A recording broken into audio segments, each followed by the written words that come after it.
નમસ્કાર દોસ્તો, સ્વાગત છે આપ સૌ દોસ્તોનું ઇન્સ્પાયર ગુજરાતના આ ડિજિટલ પ્લેટફોર્મ પર. હું ધવલ મારું આપ સૌનું હાર્દિક સ્વાગત કરું છું.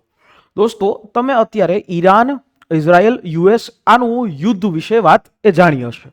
આપણે આની ઉપર વિડીયો પણ કર્યો હતો અને આખી એ ઘટનાક્રમ છે એ શા માટે આ ઘટનાક્રમ બન્યો, શા માટે મિડલ ઈસ્ટની અંદર, મધ્ય પૂર્વની અંદર એ ઇઝરાયલ અને યુએસ સાથે મળી અને ઈરાન ઉપર જે છે એ એટેક કરી રહ્યા છે, સામે વાત ઈરાન પણ કરી રહ્યા છે. પણ આ બધું ચાલે છે એની સાથે એક યુદ્ધ તો બધાને બોલાઈ રહ્યું છે અને એ છે પાકિસ્તાન અને અફઘાનિસ્તાન. આ બંને વચ્ચે અત્યારે હાલ પણ એ યુદ્ધ જેવી પરિસ્થિતિ એ ચાલી રહી છે. ભારતની સાથે તો પાકિસ્તાનને બહુ વર્ષો જૂનો 1947થી લઈ અને 1947થી લઈને આજ દિવસ સુધી એ દુશ્મનાવટ જે છે ચાલુ છે. પણ આ જ રીતે પાકિસ્તાન અફઘાનિસ્તાન સાથે પણ દુશ્મનાવટ કરીને બેઠું છે. બંને મુસ્લિમ દેશો છે, બંને મુસ્લિમ દેશો સીમા વિવાદને કારણે એકબીજા સાથે જે છે ઝઘડી રહ્યા છે. અફઘાનિસ્તાન પાકિસ્તાન સાથે, પાકિસ્તાન અફઘાનિસ્તાન સાથે. તો આખી વાત છે એ તમને વાત જણાવું અને કઈ રીતે આખી વાત જે છે એ થઈ છે, શા માટે અફઘાનિસ્તાન અને પાકિસ્તાન એ બંને લોકો, એ બંને દેશો યુદ્ધ ઉપર એ કામ કરી રહ્યા છે. પાકિસ્તાને અફઘાનિસ્તાનના ક્ષેત્રોમાં જઈ અને જેમ ભારતે એ વાત કરી, ભારતે એર સ્ટ્રાઇક કરી, એવી રીતે પાકિસ્તાને પણ ત્યાં એર સ્ટ્રાઇક જે છે કરી છે. ભારતમાંથી શીખી અને પાકિસ્તાન અફઘાનિસ્તાનની અંદર વાપરી રહ્યું છે. તો અત્યારે હાલ એક યુદ્ધ જે દુનિયા, સમગ્ર દુનિયા ભૂલી રહી છે અને એ છે પાકિસ્તાન અફઘાનિસ્તાન વોર. પાકિસ્તાન અફઘાનિસ્તાન વોરની અંદર અત્યારે હાલ એવું કહેવામાં આવે છે કે પાકિસ્તાન દ્વારા એવું ક્લેમ કરવામાં આવે છે કે 400થી પણ વધારે અફઘાનિસ્તાનના સૈનિકો એ માર્યા ગયા છે અને પાકિસ્તાને એર સ્ટ્રાઇક કરીને 46 અલગ અલગ અફઘાનિસ્તાનના લોકેશન ઉપર સીધું વિમાન જેટ દ્વારા, ફાઇટર જેટ દ્વારા છે એણે એર સ્ટ્રાઇક કરી છે. આવું પાકિસ્તાનના મિનિસ્ટરનું કહેવું છે. પણ આ વાતની અંદર માની લઈએ કે 50% સાચી પણ હોય. હવે એના પણ પુરાવો આવી ગયા છે. પાકિસ્તાન અને અફઘાનિસ્તાનની અંદર પાકિસ્તાને થોડા સમય પહેલા 274 એવા અફઘાનિસ્તાનના સૈનિકો અને 400થી પણ વધારે જે સૈનિકો ઘાયલ થવાની એ વાત એ કરી હતી.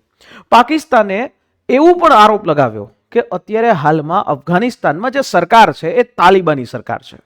તાલિબાનની સરકારની પાછળ જો કોઈ હોય તો એ ભારત છે. એટલે ઇનડાયરેક્ટલી પાકિસ્તાનની અંદર કોઈ પણ વસ્તુ થાય છે તો એનો સીધો આરોપ એ ભારત ઉપર લગાવી રહ્યું છે. પણ હવે દરેક લોકોને ખબર છે કે ટેરરને સાચવે છે કોણ, આતંકવાદને સાચવે છે કોણ. તમને પણ ખ્યાલ છે કે તાજેતરમાં 2025ની અંદર મે મહિનાની અંદર આપણે ઓપરેશન સિંદૂર છે એ કર્યું અને ઓપરેશન સિંદૂરની અંદર પાકિસ્તાનના અલગ અલગ જે 9થી પણ વધારે ઠેકાણાઓ છે એ આપણે એમાં એર સ્ટ્રાઇક કરી, ડ્રોન સ્ટ્રાઇક કરી અને ત્યારબાદ ની જે એક પરિસ્થિતિ, યુદ્ધ જેવી પરિસ્થિતિ ભારત અને પાકિસ્તાનની વચ્ચે થઈ હતી. અને એવા સમયે ભારતે પાકિસ્તાનના નૂર ખાન બેઝ ઉપર પણ હુમલો કર્યો હતો. તો અત્યારે એ જ પ્રકારે પાકિસ્તાને અફઘાનિસ્તાન ઉપર એર સ્ટ્રાઇક કરી છે. પાકિસ્તાને અફઘાનિસ્તાનના જે અલગ અલગ જગ્યાઓ, કાબુલ છે, લગમાન છે, નંગરહાર છે, પક્તિયા છે, ખોસ્ત છે, કંધાર છે, આ બધા જે વિસ્તારો જે પાકિસ્તાની સીમાથી એકદમ નજીક છે અને ત્યાં પાકિસ્તાને એર સ્ટ્રાઇક કરી. હવે એમાં પણ ન્યૂઝ આવે છે કે સામે અફઘાનિસ્તાને પણ પાકિસ્તાન ઉપર હુમલો કર્યો છે, પાકિસ્તાન ઉપર એર સ્ટ્રાઇક કરી છે. કઈ જગ્યાએ? નૂર ખાન બેઝ.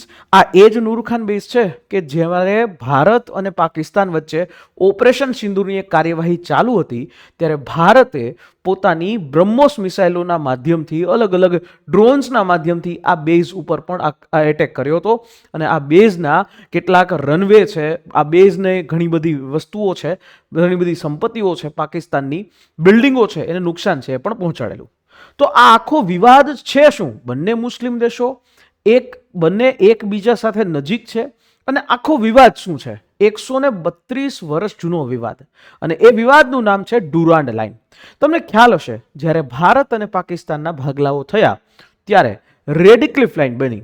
એટલે કે બ્રિટનથી જનરલ રેડક્લિફને એક અધિકારી, બ્રિટિશ અધિકારીને ભારતમાં બોલાવવામાં આવ્યો અને પ્લેનની ઉપર બેસી અને ભારત અને પાકિસ્તાનના ભાગલા પાડવામાં આવ્યા, લાઇન કરવામાં આવી. આવી જ રીતે પાકિસ્તાનની અફઘાનિસ્તાન સાથેની સરહદ, જેને ડુરાન્ડ લાઇન પણ કહેવામાં આવી. જોવા જાઓ તો હાલ ભારતના મેપની અંદર આપણે આ ડુરાન્ડ લાઇન દર્શાવીએ છીએ. 106 કિલોમીટર લાંબી ભારત સાથે જોડાયેલી છે. પણ હકીકતમાં આ ડુરાન્ડ લાઇન પીઓકેમાં છે. એટલે આ પીઓકેની અંતર્ગત આ આખું પાકિસ્તાનની સાથે 132 વર્ષ જૂની આ ડુરાન્ડ લાઇન, એ જ અહીંયા સૌથી મોટો પ્રશ્ન છે. હવે તમને ખ્યાલ છે કે ઘણી વખત પાકિસ્તાન ભારતના વિસ્તારોને પોતાના વિસ્તારો કહે છે.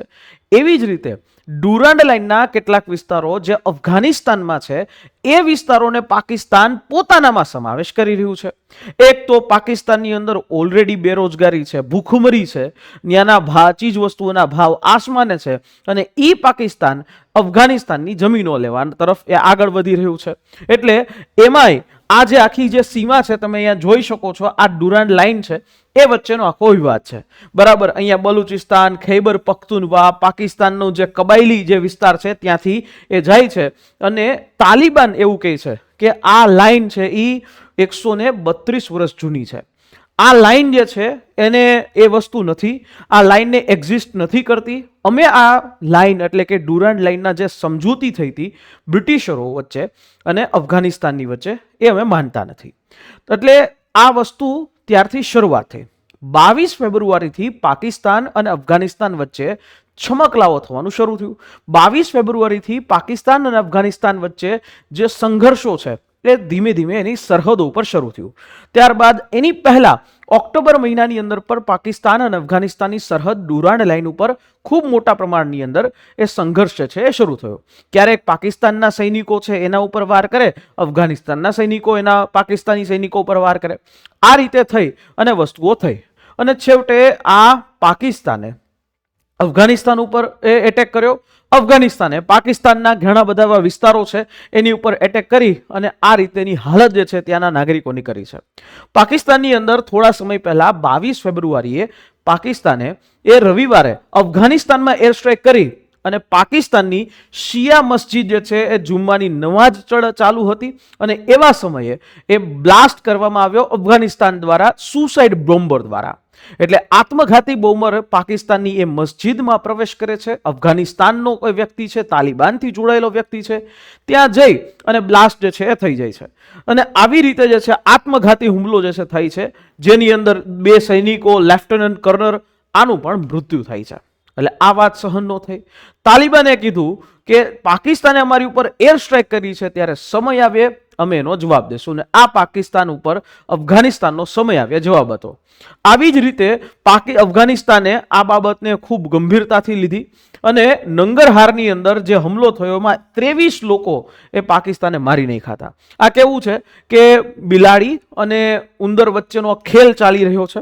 અને પાકિસ્તાને ફરી પાછું ટીટીપી અને આઈએસઆઈએસના ઘણા બધા એવા જે ઠેકાણાઓ હતા એના ઉપર એર સ્ટ્રાઇક કરી. આ જેવું એર સ્ટ્રાઇક થયું એટલે અફઘાનિસ્તાન એ ગુસ્સામાં ઉકળી ઉઠ્યું અને અફઘાનિસ્તાનના મિનિસ્ટરો પણ ધમકીઓ પાકિસ્તાનને આપી રહ્યા છે. જેમાં વાત કરીએ કે ઘણા એવા બોર્ડર એરિયાઓ છે ડુરાન્ડ લાઇનની પાસે, તે ત્યાં એ લોકોએ એર સ્ટ્રાઇક કરી. પાકિસ્તાનની આ એર સ્ટ્રાઇક 22 ફેબ્રુઆરી અફઘાનિસ્તાનની અંદર એ ધીમે ધીમે આગળ વધે છે અને 22 ફેબ્રુઆરી બાદ અફઘાનિસ્તાન જે છે અને પાકિસ્તાનની વચ્ચે બાકાજીકી બોલી જાય છે. એટલે કે તોરમ બોર્ડર ઉપર ફરી પાછું પાકિસ્તાન અને અફઘાનિસ્તાનની બંને સૈનિકો સામસામે એ જેમ ભારત અને પાકિસ્તાની સરહદ ઉપર થાય છે એવી રીતે બંદૂકોથી ગોળીબારી જે છે થાય છે. અને આમાં અફઘાનિસ્તાને પણ કીધું કે અમે પણ પાકિસ્તાનની અંદર એર સ્ટ્રાઇક કરી. અફઘાનિસ્તાનના ડિફેન્સ મિનિસ્ટ્રી છે એમણે પણ દાવો કર્યો કે અમે અફઘાનિસ્તાને પાકિસ્તાનની અંદર ઘૂસી જઈને એર સ્ટ્રાઇક કરી. લગભગ 11 વાગે પાકિસ્તાનના ઘણા એવા સૈન્ય ઠેકાણાઓ છે ત્યાં એર સ્ટ્રાઇક કરી છે. અને એમાંય ઘણા ઇસ્લામાબાદ, નૌશેરા આર્મી કેન્ટોનમેન્ટ, એવા ઘણી એવી આર્મી કેન્ટોનમેન્ટ એરિયા છે, આર્મી એરિયા છે, ત્યાં એર સ્ટ્રાઇક કરી. પછી સામેની સાઈડે ફરી પાછી પાકિસ્તાને એર સ્ટ્રાઇક કરી. એટલે આવો આખો એક સિલસિલો છે અત્યારે હાલ ચાલી રહ્યો છે. એર સ્ટ્રાઇક કરે છે તો એ એર સ્ટ્રાઇક એ કોઈ ડ્રોન દ્વારા એ અહીંયા કરવામાં આવે છે. તમે અહીંયા જોઈ શકો છો કે કઈ રીતે આ પ્રકારની આ એર સ્ટ્રાઇક જે છે હાલ થઈ રહી છે. પાકિસ્તાન બોમ્બ જે છે એ અફઘાનિસ્તાનના લગમન પ્રોવિન્સ ઉપર કરી રહ્યું છે. પાછું પાકિસ્તાને એવો પણ દાવો કર્યો કે અફઘાનિસ્તાને જે છે હોસ્પિટલ ઉપર હુમલો કર્યો અને એમાંય પાકિસ્તાન વધારે અકળાનું અને ઓપરેશન લોન્ચ કરી દીધું. અને આ જે ઓપરેશન ગિઝબ ઉલ હક નામનું એક ઓપરેશન અફઘાનિસ્તાન વિરુદ્ધ શરૂ થઈ ગયું. એટલે કે જેવી રીતે ઈરાન અને ઈરાનની ઉપર ઇઝરાયલ અને અમેરિકાએ ઓપરેશન ફ્યુરી જે છે શરૂ કર્યું, એવી જ રીતે પાકિસ્તાને પણ ઓપરેશન ગિઝબ ઉલ હક નામનું ઓપરેશન અફઘાનિસ્તાન માટે આવી એર સ્ટ્રાઇક કરવા માટે શરૂ કર્યું. અને આમ જોવા જાવ તો બંનેની સેનાની કમ્પેરિઝન કરો તો ચોક્કસથી તમને ખબર પડે કે અફઘાનિસ્તાન પાસેનો સૈન્ય પાવર પાકિસ્તાન કરતાં થોડો ઓછો છે. કારણ કે હમણાં તાજેતરની અંદર 2019 બાદ જો બાઇડનનો કાર્યકાળ હતો ત્યારે એ યુએસ જે છે એ અફઘાનિસ્તાનમાંથી છૂટ્યું અને ત્યાં જેટલા સામાનો હતા અને એને લઈ અને આગળ વધ્યું. તાલિબાન છે એને લઈને આગળ વધ્યું. જોવા જાવ તો સૈન્યની તાકાતમાં પાકિસ્તાન કરતાં એની ઓછી છે, પણ એની જ રીતે પાકિસ્તાન પાસે જે છે એ ફાઇટર પ્લેન છે, અલગ અલગ ટેકનોલોજી છે જે ચાઇનાથી ઇમ્પોર્ટ કરેલી છે, યુએસથી સપોર્ટ કરીને એવી અલગ અલગ ટેકનોલોજી પાકિસ્તાન પાસે છે. તો જોવા જાવ તો પલડું ભારી છે પાકિસ્તાનનું. પણ આની અંદર જ્યારે નૂર ખાન બેઝ ઉપર હુમલો કરે છે તો ત્યારે પાકિસ્તાનની જે ઘણા બધા એવા મોટા સેનેટની અંદરના લોકો એટલે પાકિસ્તાની સંસદના લોકો પણ જે કહી રહ્યા છે કે પરમાણુ હથિયાર શેના માટે છે. દુનિયા હવે આમ જોવા જાવ તો વર્લ્ડ વોર 3 તરફ જઈ રહી છે એવું અત્યારે ચોક્કસથી લાગી રહ્યું છે. એક તરફ ઈરાન, ઇઝરાયલ અને યુએસ, અને ઈરાને બીજા અલગ અલગ દેશોને પણ સાથે લઈ લીધા. એવી રીતે અહીંયા પાકિસ્તાન અને અફઘાનિસ્તાન, અને ટૂંક સમયમાં આપણે પણ એવું કીધું છે કે હજી ઓપરેશન સિંદૂર 1.0 હતું, 2.0 હવે હજી આવશે. તો આમાં જોવા જાવ તો એક સમયે જ્યારે દુનિયાની અંદર ઘણા બધા યુદ્ધ ચાલુ હતા અને ફરી પાછું એક યુદ્ધ જે છે એ શરૂ થઈ ગયું અફઘાનિસ્તાન અને પાકિસ્તાનની વચ્ચેનું. અને તાલિબાને પણ એ દાવો કર્યો છે કે અમે પાકિસ્તાનની ન્યુક્લિયર ફેસિલિટી છે એને નિશાના બનાવીને એને ડિસ્ટ્રોય કરવાનો પણ પ્રયત્ન કર્યો છે, ડ્રોનથી પ્રયત્ન કર્યો છે. આ વાત પાકિસ્તાનથી સહન નથી થઈ અને પાકિસ્તાને પરમાણુ હથિયાર ચલાવવાની ધમકી હાલ અફઘાનિસ્તાન ઉપર આપી પણ છે. અને કરાચી અત્યારે હાઈ એલર્ટ મોડ ઉપર છે. કરાચીની અંદર તમામ જગ્યાએ જે છે પોલીસ પ્રોટેક્શન વધારી દેવામાં આવ્યું છે. અને આ રીતે તાલિબાને પણ કીધું છે કે જો પાકિસ્તાન અમારી ઉપર આવો હુમલો કરશે તો એનો પણ ખૂબ કડક રીતે જવાબ આપવામાં આવશે. એક રીતે જોવા જાવ તાજેતરમાં પાકિસ્તાનના ફાઇનાન્સ મિનિસ્ટર જે ભારતની અંદર આવીને ભારતની મુલાકાતે પણ હતા, વિદેશ મંત્રી એસ જયશંકરને પણ મળ્યા હતા અને ભારતની અંદર લખનઉ ખાતેની એક દરગાહ છે ત્યાં પણ એ ગયા હતા. તો આમ જોવા જાવ તો પાકિસ્તાનની આ વાત એક રીતે જોવા જઈએ તો તાલિબાનને આજે ગવર્મેન્ટને સપોર્ટ પણ કરી રહ્યા છે. શું કામ? કારણ કે ભારતનું ઇન્વેસ્ટમેન્ટ તાલે જે અફઘાનિસ્તાનની અંદર ખૂબ મોટા પ્રમાણમાં છે અને એમ કહી શકાય કે દુશ્મનનો દુશ્મન આપણો દોસ્ત. આ રીતે કદાચ ભારતની હાલ ફોરેન પોલિસી છે એ ચાલી રહી છે. પણ તમારું શું કહેવું છે કે શું હવે દુનિયાની અંદર વર્લ્ડ વોર 3 એટલે કે ત્રીજું વિશ્વયુદ્ધની આ શરૂઆત છે? એક તરફ ઈરાન, ઇઝરાયલ અને બીજી તરફ પાકિસ્તાન, અફઘાનિસ્તાન, ત્રીજી તરફ રશિયા અને યુક્રેન, ચોથી તરફ હવે શરૂ થઈ શકે છે અને એ છે તાઇવાન અને ચાઇના. તો દોસ્તો આપનું શું કહેવું છે નીચે કોમેન્ટ બોક્સમાં આપનો અભિપ્રાય જરૂરથી લખજો. અને હા, આ યુટ્યુબ ચેનલને સબસ્ક્રાઇબ કરવાનું ભૂલતા નહીં. અલગ અલગ ટોપિક્સ જે છે તમને મજા આવે એવી રીતે અને એ પણ ગુજરાતીની અંદર સમજાઈ જાય એ રીતે લઈ આવતો રહીશ. ફરી પાછો મળીશ નેક્સ્ટ આવા જ કોઈ સેશનની સાથે. જય હિન્દ, જય ભારત.